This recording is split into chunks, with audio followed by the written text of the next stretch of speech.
আমি মোহাম্মদ জিয়াউর রহমান, পরিষদ সক্রিয় মালিক। আমরা আজকে বাংলাদেশের সকল চেয়ারম্যানদের এখানে এসে পেয়েছি। আমরা স্থানীয় সরকারের তৃণমূলের প্রান্তিক সেবা দিয়ে থাকি। আমরা জন্ম নিবন্ধন, মৃত্যু সনদ, সহ বিভিন্ন প্রকার সেবা আমরা আমাদের গ্রামের সাধারণ বিভিন্ন মানুষকে দিয়ে থাকি।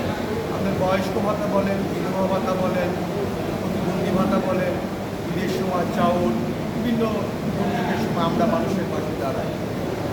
আমরা আসলে বিভিন্ন মিডিয়া মারফত শুনতে পাচ্ছি যে সমগ্র বাংলাদেশের চেয়ারম্যান অপসারণ করা হবে। আমরা অত্যন্ত বিনয়শীল আমাদের প্রধান উপদেষ্টা ডক্টর মোহাম্মদ ইউনূস স্যারের প্রতি দৃষ্টি আকর্ষণ করছি।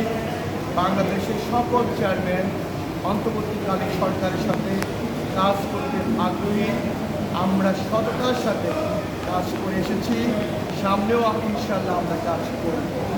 যদি ইউনিয়ন পরিষদ অপসারণ করা হয় তাহলে যেটা হবে সেটা সম্ভবত দেশের আইন শৃঙ্খলা ব্যাপক বিঘ্ন ঘটবে। কারণ একজন চেয়ারম্যান প্রতিদিন গ্রাম সালিশ মিনিমাম 10টা থেকে 15টা করে থাকে। সারাদিন নাগরিক সনদ সহ সাধারণ মানুষের হাজারো সমস্যার সমাধান করে থাকে। আমাদের কোনো অফিস টাইম নাই, আমরা 24 ঘন্টায় মানুষের সেবায় নিয়োজিত।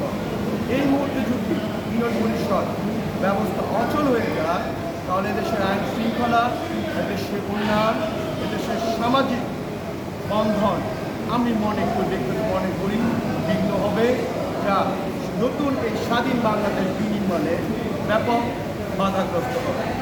কিছু কিছু পরিস্থিতি তো আপনার চেয়ারম্যানরা দেশ স্বাধীন হওয়ার পরে অনেক উপস্থিত হয় না, কিছু কিছু পরিষদে অগ্রসর হবে